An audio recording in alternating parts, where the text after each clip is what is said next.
Hey, what's up guys and girls? This is JJ here again with a video. 7 tips to improve your tone without spending any money. And if you're wondering what happened to my hair, I suffer from a rare illness that is called insomnigrumitis, which means I have occasional strokes of sleep shaving. But you know, let's cut the crap. Let's go to tip 1. Tip number 1 is called scale down. Less is more. I cannot stress that enough.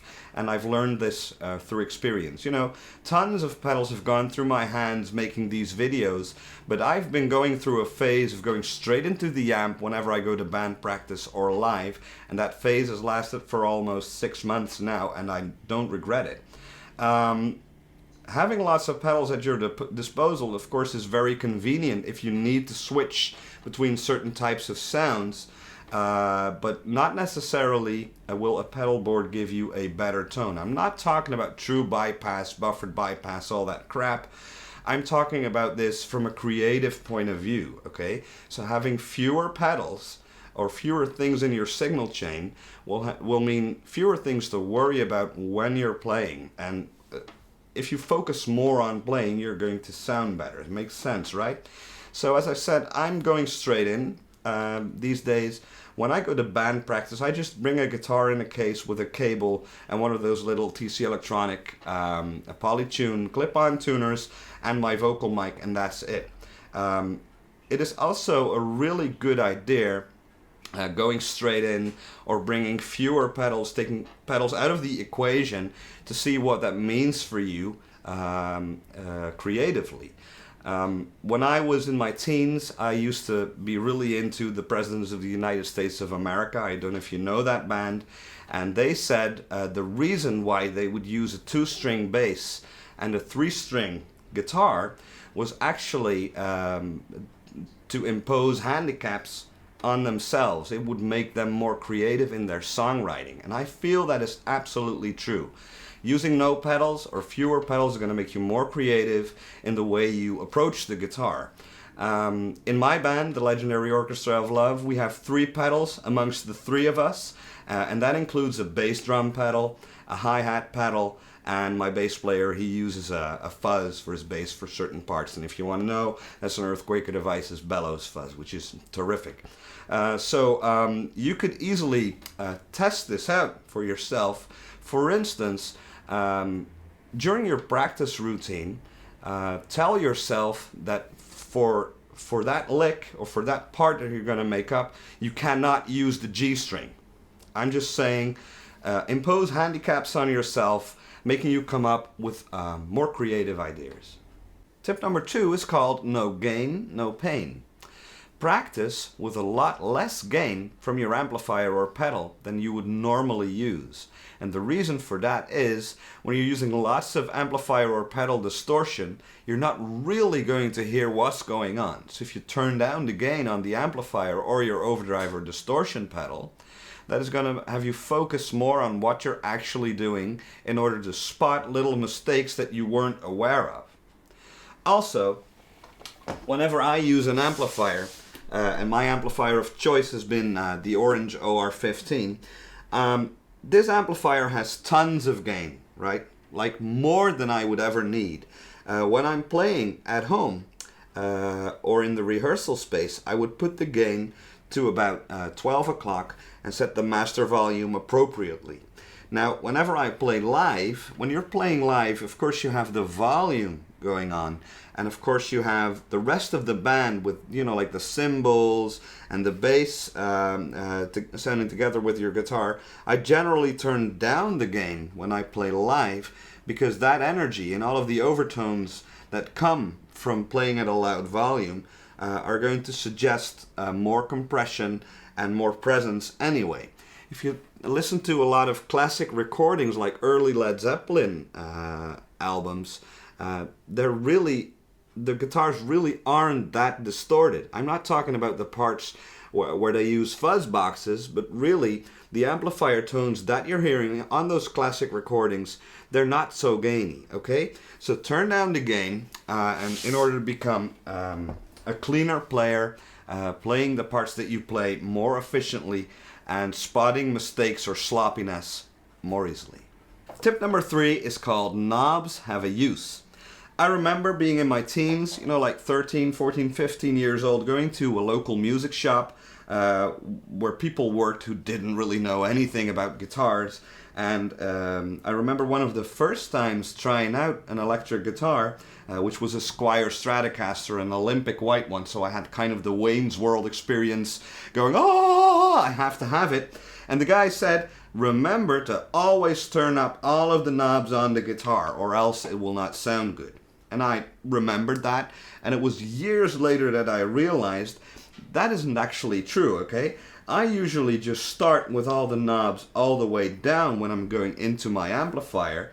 Then I will increase the volume just a little bit so that it will give me a nice clean tone, and then increase the tone control, especially on a Tele style guitar, to where it sounds nice to your ears. If you do it the other way around, turn the volume all the way up, that's fine, of course. You know, just going into the amplifier with all knobs dimed, and then rolling back on the guitar's volume to find that spot where you have a nice crunchy overdrive sound for chord playing or rhythm playing, leaving just a little bit of gain, you know, on the extra, on the last part of the volume knob for when you want more gain.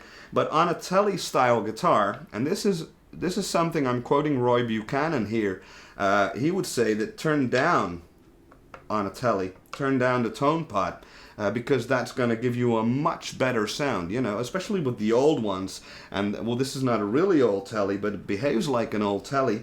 The back pickup can sound really ice picky, so I always turn down about 1/3 on the Tele whenever I play this thing in the band, you know. If you need more high end, then turning down on the guitar for a cleaner sound and opening up that tone control, that's going to give you more sparkle when you need it. But when you're playing lead or playing simple rhythm guitar parts, I always turn down the tone knob. You can do the same trick with your guitar amp. Somebody once said, put all the knobs to 12 o'clock and then start tweaking. You know, and that makes perfect sense, especially if you have an active EQ or an EQ that's a cut or boost, makes perfect sense.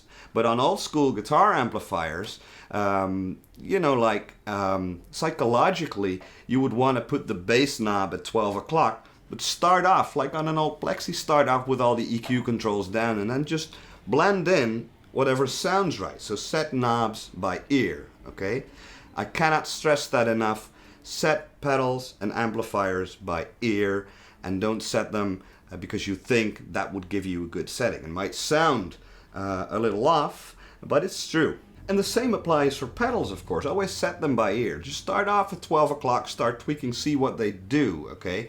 Don't set a pedal with maximum gain and thinking, you know, like the volume should be at 12 o'clock because that's where unity is supposed to be. Actually listen to what it sounds like and listen and see if you need it and see if it does what you want it to do. I know tons of people who say, well, you know, like this and that overdrive pedal, it doesn't have enough gain because I have to crank the gain all the way up in order to get the sound I want. What the heck? If that's the sound you want with the gain dimed, sure, of course it's not going to give you any extra gain then, but if that is the sound you want to hear from your guitar and amp and pedal, then go for it. Tip number 4, record, evaluate, and focus. It's really important that when you play an instrument, you record yourself playing every once in a while. And you can do so very easily. Most of us have a smartphone with a video camera. Just set up your smartphone to film yourself and then listen back to it. You can see your posture. That way you can see if you're, you know, like cramped or sitting in an unnatural position. And you can listen to your playing very closely to pinpoint where exactly things are getting sloppy or don't sound right. You could also, if you're interested in that kind of stuff, get one of those little iPad, iPhone interfaces like an iRig and then record using GarageBand, you know, like set up a drum loop and play over it. That's also a great way to come up with new ideas, but once you listen back to it, that makes it much more easy to focus on what part of your tone is cool and what part of your tone is not so cool and how you can improve on that. Of course, there are better ways to improve your sound and your playing. The best way, of course, is to play with other people. You know, go out and play with as many different people as you can.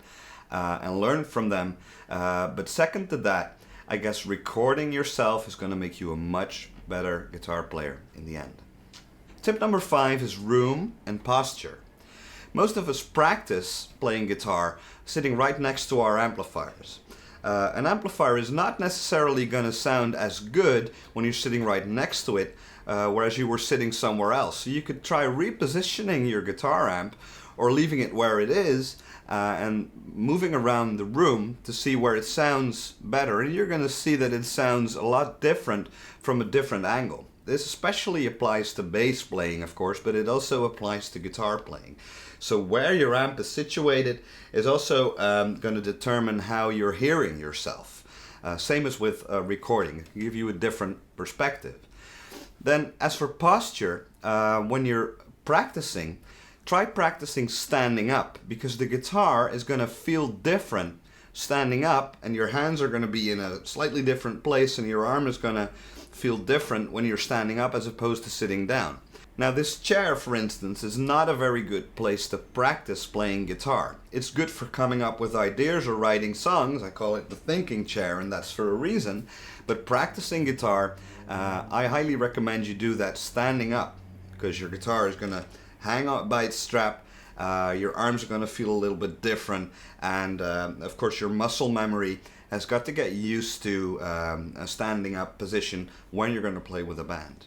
You could also video yourself playing the guitar and pay attention when you're looking back at it to how your body is positioned. Okay, are you tense in your shoulders? Are you too crouched forward? Are you leaning back too much? Is your guitar up high on the strap or low on the strap? Does that actually help you? You know, some players prefer to have the guitar like really high, and some of us think it's cool to have the guitar, you know, like a Les Paul hanging over your knees. Also take a look at how your body is formed and if that looks natural to you. If it feels natural, it's going to sound more natural.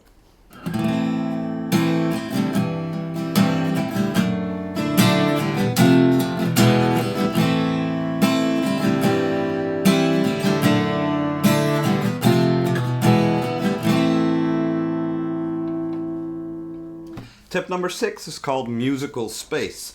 Always be aware of what kind of musical space you're filling up with your guitar part. And for the purposes of explaining this point, I've grabbed my Taylor GS Mini, and I'm also showing you that being in tune is a big part of it. I just played a chordal passage that takes up a lot of musical space. I'm playing full chords over all strings, right?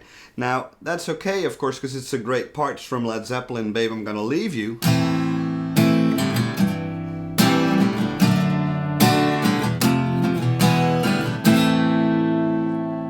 It's really filling up a lot of space, and you're going to want to leave some space for the vocalist and the other instrumentalists in your band. So a part like this, you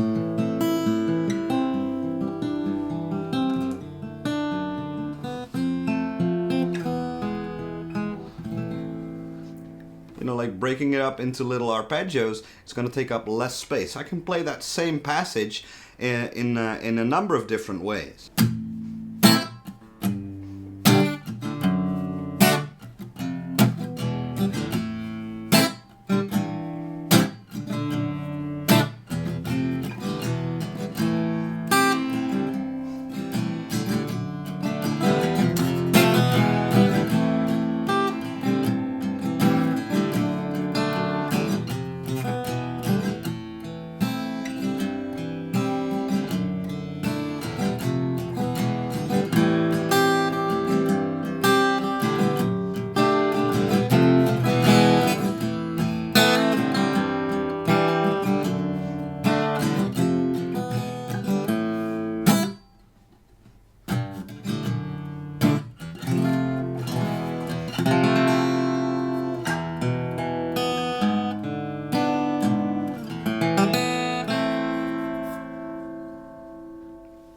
So as you've just heard, those are a number of different ways of playing over that same chord passage, one leaving more space than the other. So it's easy when you're playing in a three-piece band, such as me, because you have you are the only guitar player. You can do whatever you want, but always bear in mind that you're going to leave some room for the bass player. Not necessarily to do his thing, because when you're playing in a band, you want to put the egos aside and serve the song, but always be aware of how much space you're filling. And last up, tip number 7 is called soft strokes. Now, as the saying goes, soft strokes, pretty music, but that is not always the case. But I just wanted to point out to you that playing softly or playing firmly, or where you're hitting the strings, is actually going to make a huge difference in how you sound. So, for instance, if I play this G chord really softly, sounds nice and gentle, nice and warm. If I hit it in the same position with my right hand but hit it firmly, it's going to have more top end and more attack transient, and you can use that in your playing, you know. Same applies to lead passages. Okay, so I'm just going to play it really soft. The attack transient is different, so it's going to sound warmer that way. Also experiment with where you're playing with your pick. Near the bridge, or towards the neck.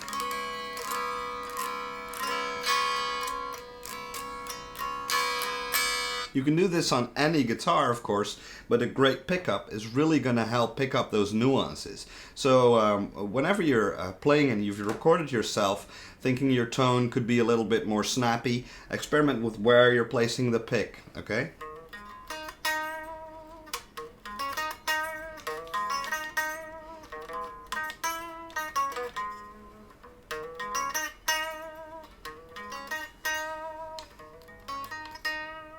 And how hard you're picking.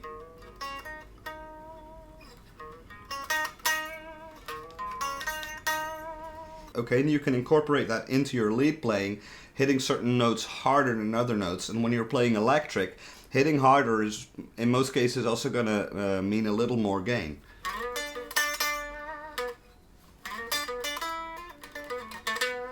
Okay, so I'm just accentuating certain notes.